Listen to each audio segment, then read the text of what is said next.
ও hello, আসসালামু আলাইকুম। কিছু কথা বলবো। অ্যাট ফার্স্ট আমি বলবো আমি একজন এডিশনাল জার্নালিস্ট। সেটা আমার নিয়ারেস্ট পারসন যারা আছেন তারা সবাই জানেন।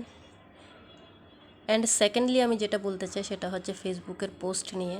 আমি যে সমস্ত পোস্টগুলো করে থাকি এসব পোস্টের টপিকগুলো বিভিন্ন মনীষীদের উক্তি থেকে সংগৃহীত। অবশ্যই এই সমস্ত টপিকগুলো কোনো না কোনো মানুষের জীবনের সাথে ওতপ্রোতভাবে জড়িত।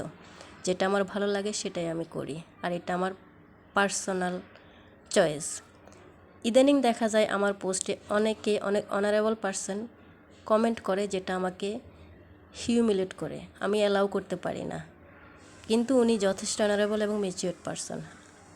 আমি আপনাকে অনার করি। আমার ফেসবুক ফলোয়ার ভিউয়ার যারা আছেন তাদের সবাই আমার কাছে অনারেবল পারসন। সো নিজের অবস্থানটুকু ধরে রাখুন।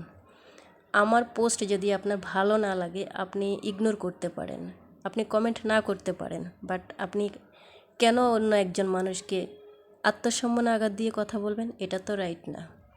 এমনও তো হতে পারে একটা সময় এসে আপনার আত্মসম্মানে আঘাত লেগে যেতে পারে। সে অবস্থানটুকু ধরে রাখুন। হয়তো সে অবস্থানে আপনার জবাব দেওয়ার কোনো অবস্থায় থাকবে না। আশা করি বুঝতে পেরেছেন। সবাই সবার মতো ভালো থাকুন, সুস্থ থাকুন। আল্লাহ হাফেজ।